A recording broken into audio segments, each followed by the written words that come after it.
மாநிலங்களவையின் உறுப்பினராக தேர்ந்தெடுக்கப்பட்டிருக்கும் மா தனபால் என்னும் நான்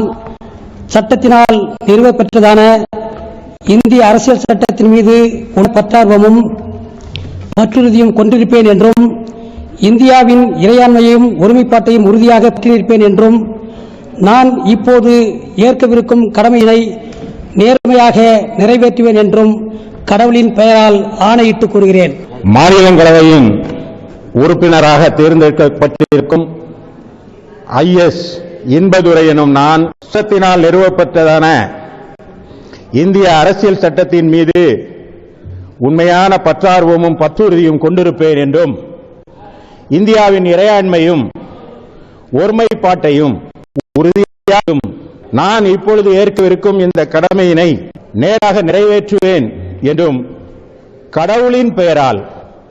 ஆணையிட்டு கூறுகிறேன்.